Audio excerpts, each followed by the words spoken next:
Kingdom. Fuck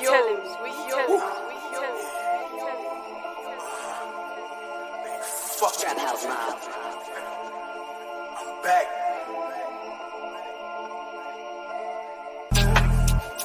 To the top, I'ma make it. Niggas just can't take it. To the top, I'ma make it. To the top, I'ma make it. To the top, I'ma make it.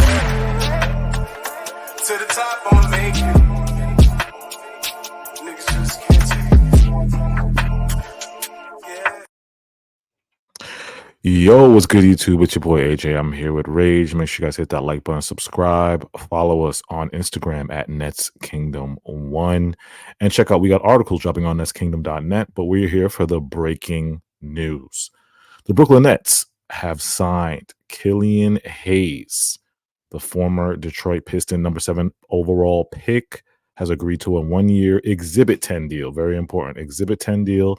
And if you don't know what an Exhibit 10 deal is, basically it's a training camp deal.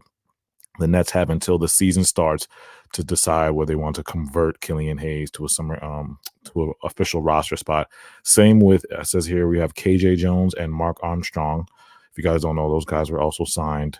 So they're on exhibits. So all those guys plus Killian are going to be competing for a potential roster spot. But before we get down to like Killian and the Nets, I just want to think about like what the backstory of Killian Hayes. So he was drafted. He's from Lakeland, Florida. Now it's funny, right? I was talking to Rage about this, and this guy was compared. Well, they had his NBA comparison to Spencer Dinwiddie and Kirk Heinrich, man. So why'd you think the NBA draft experts compared him to Spencer Dinwiddie, bro? So with the Spencer Dinwiddie, it was really the overall feel of the game. Yeah. In terms of, the way he initiated an offense, it was pretty good. Going Mhm. into the league, that was that was really his strong suit, his playmaking. And, he was Yeah. 6'5", around the same height as Dinwiddie as well. Yeah. Pretty Yeah. solid defender. I think Killian Hayes actually going into the league was a better defender than Dinwiddie. Yeah. But just the feel for the game was pretty similar. It was just not a consistent shot. Not a consistent shot, and that was really what Killian Hayes' downfall was, but the feel for the game for sure. Yeah. Yeah, like when I first think of, because I didn't really watch him that close, but like when you just hear like the talks around the league, first of all, everybody knows, like everybody assumes he's the trash, he's the Ben Simmons 2.0 kind of player, but he can, like, it's like his shot is streaky. But he is just a big guard that can play make and is really good at defensive wise, like has defensive versatility. So that's not like the overall like spectrum of the league. Like we just think of what Killian Hayes is, but then like when you dive deeper, you see like coming into the draft, like they were saying he has a good catch and shoot. He's improving on his catch and shoot. He can attack. He's versatile. They were really bigging him up in this draft. Like the draft experts, like they thought he was going to be a lot better than he turned out to be. And now, what was his stats for the last year, bro? So the past year before he ended up getting waived, Yeah. 6.9 points per game, 4.9 assists. He had 1.4. He had 0.9 steals, 4.9 assists, Mhm. and he had 1.2 turnovers. Played 42 games, started in 31 of them, 24 minutes per game. Yeah. Shot 41% from the field, 29.7% from three. Like I said, inconsistent What shot. were your like? Why do you think the Pistons gave up on? Because this guy was a high lottery pick. Like number 7 is pretty high. What do you think? Like why did the Pistons just give up? Was it roster concerns? Was it him? Was it on Killian's fault because he didn't develop like he should have? Or like what do you think was the key? Like why has like the Pistons give up on him and he's struggling to get back into the league? Big part of it was obviously, he was supposed to be like their point guard. And Yeah. obviously once they drafted Cade Cunningham, it was clear who the main guy was going to be. And Yeah. Killian Hayes was really the guy who was supposed to initiate an offense. And like I said, outside of that, offensively, his game is very poor. I mean, outside of that, like he can't, obviously the shot was bad, but if Yeah. he's not really running the offense, he isn't really doing much, Yeah. and obviously if the shot isn't there at all, then he's just kind of useless out there. Yeah. And, obviously, all the other skills are nice. He can play make a little, but, it's really important to be able to be a guard in this league and score at least at a solid level. Like, it Yeah. was even off the bench, it wouldn't have even made sense just because of how, like, it was how weak the scoring was. Yeah. And, in the decision making as well was also poor in a lot of scenarios. He did have quite a bit of a turnover problem, but it was really just, overall just like when he decides to take his shots, and if he's not initiating an offense, he's not doing much at all anyways. Yeah. Yeah, I see like his like when I'm watching these film, like the mechanics of his jump shot are a little off. He looks like he's great playmaker, like a great like he's decent at playmaking, but I think Pistons just had so many. I remember at one time when he came into the league, the Pistons had so many guards. Like it's hard to like mirror like what the Pistons are doing, like with these consistently weird draft picks because it's like they just draft a bunch of the same guys sometimes. And I feel like, am I bugging? I feel like they overdraft like they a whole bunch of guards on the team.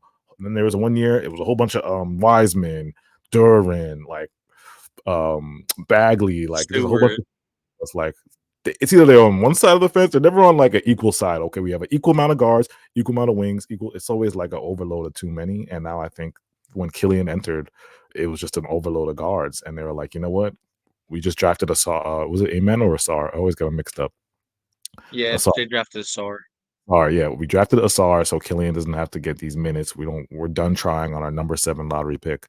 We have enough picks. We're tanking. We're rebuilding.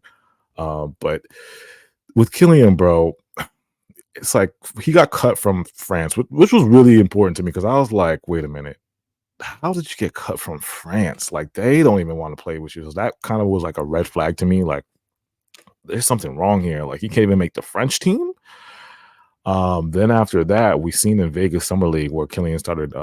Shout out to Eric Slater, friend of the show. He reported that Killian was in the Nets came and worked out Killian in training during Vegas Summer League. Like they had a private workout. So we're like, okay, all right, see what happens. We finally fill up the roster, got 15 guarantees. And then, we have the exhibit 10s, KJ and Mark, but we did that during the draft, like literally right after the draft. And then this news comes up and I'm like, it's got to be a prove it deal. So he's got to come to training camp. What do you think Killian has to do, bro, in training camp that just makes the Nets go, he might have something there? Or did you see enough of potential in Detroit where Killian has like a bright spot left? I mean, he's 23 years old. He's fighting for his life to get back in the league.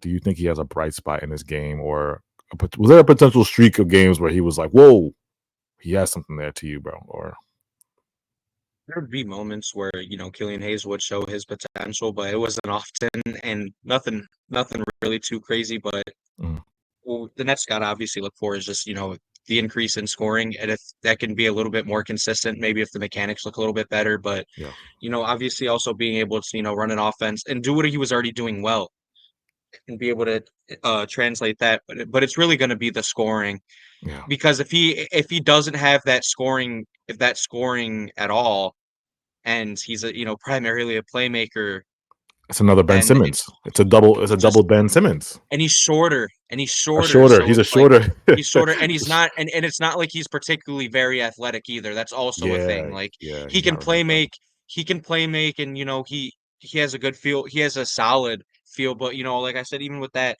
the decision making is off, and he's not very athletic either. He doesn't get high. He's not going to dunk on you. He's not going Yeah. to have any crazy layups pretty consistently. It's just there's not much outside of him being able to pass.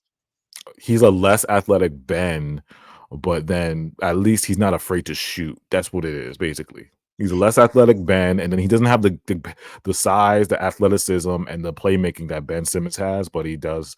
He's a big guard that can defend and play make a little bit, but then he's not afraid to shoot. Unlike Ben, he'll shoot sometimes. It's awful, god awful, 29%, but sometimes it goes in. Uh, and that's basically him in a nutshell because like it's hard to really figure out what the Nets are doing here. It's like if I'm Sean, it's like, is this going to be our 10 commander? If this is 10 commander, let me know. Get rid of CJ, get rid of DFS. This is 10 commander. Let's go all in because this could be 10 commander. This could be 10 commander easily Schroeder's for still us. here. Like Schroeder's still here. Obviously, Schroeder's we still just signed here. Yeah, Keon Johnson to yeah. an actual standard contract. So if this guy is getting a roster spot, and we're maybe even anticipating Cam Thomas playing a little bit of point guard, then it's like, oh, we still have Shake Milton too. We Yeah, still have Shake because Milton. I So know it's like, you know, because we've been doing training camps for a lot of years, and I know there are players that go into training camp and don't make the team. They got training camp deals, don't make the team, but it's like it just gives me a feeling that it's either okay, a move is coming, he's gonna move somebody and let Killian be the tank commander, so Killian can get a spot on the tank commanding team, or this is just for competition sake. You know what I'm saying? You're just okay.